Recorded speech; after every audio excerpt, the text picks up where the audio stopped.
আচ্ছা দাদা বলুন তো পৃথিবীর সবচেয়ে বড় শিক্ষক কে? পৃথিবীর সবচেয়ে বড় শিক্ষক আমার বউ। বাসন মাজা ও শিখাইছে, ঘর ঝাড় দেওয়া ও শিখাইছে, কাপড় কাচা ওটাও আমার বউ শিখাইছে। মানে সংসারের যত খুঁটিনাটি কাজ হয় সব আমার বউ শিখাইছে।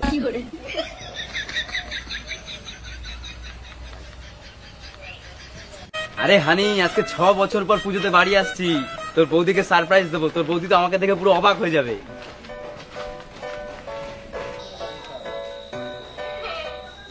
বলো তো কে? আরে শিবুদা, আজকে তো তাড়াতাড়ি চলে আসলে। আরে তুমি কখন এলে? কখন এলে তুমি? তুই আমারে ধোকা দিছো। না না,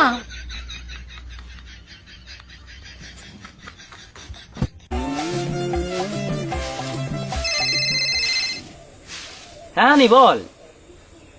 না রে ভাই, মদ ফদ খাবো না। আসলে তোর বৌদি পছন্দ করে না তো, ওই জন্য মদ খাওয়া ছেড়ে দিছি। আর মদ খেয়ে তো তোর বৌদির সঙ্গে প্রতিদিন ঝামেলা হয়, ওই জন্য আর মদ ফদ খাবো না ভাই, মদ খাওয়া ছেড়ে দিছি। রাখলাম। হ্যাঁ, এই তোমার বন্ধু তোমারে কি বললো? আসলে মদ খেতে ডাকছিল, কিন্তু তুমি তো মদ খাওয়া পছন্দ করো না, তাই না করে দিলাম। ওহো, আমার শোন না বর। এই একটা কথা বলবো। হ্যাঁ বলো। ওরা যে মদ খায় তা ওদের বউরা ওদেরকে কিছু বলে না? না গো, ওদের কিছু বলে না। আসলে ওদের বউরা খুব স্মার্ট তো, ওই জন্য ওরা মদ খাওয়াকে খারাপ চোখে দেখে না।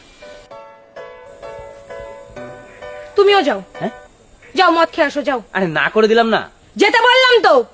ঠিক আছে, এত করে যখন রিকোয়েস্ট করতে যাচ্ছি। আমিও তো স্মার্ট, তাই না? হতে পারে সে আমার বাড়ির বউ, কিন্তু ওরও সম্পত্তির অধিকার আছে। আমাদের বাড়িতে বউ আর মেয়ের মধ্যে কোনো তফাৎ করে দেখা হয় না, তাই ওরও সম্পত্তির ভাগ চাই। আর আমি বেঁচে থাকতে আমার বউরে কেউ কোনোদিন ঠকাতে পারবে না। বাবা, ও আমার জন্য এত ভাবে। আমি তো বলছি আমার বোন নামে সম্পত্তির ভাগ চাই মানে চাই। কি স্নেহা, তোমার সম্পত্তির ভাগ চাই তো? হ্যাঁ চাই, যে আমারও সম্পত্তির ভাগ চাই। শ্বশুরমশাই শুনলেন তো, আপনার মেয়েরও সম্পত্তির ভাগ চাই। তাই এই বিষয়ে আপনার সঙ্গে আমার আর কোনো কথা হবে না। তুমি আমার বাবাকে ফোন করেছো? হ্যাঁ। তোমার সাহস কি করে তুমি আমার বাবার কাছ থেকে সম্পত্তির ভাগ চাও? তোমার লজ্জা করে না? তোমার এত লোভ? হ্যাঁ,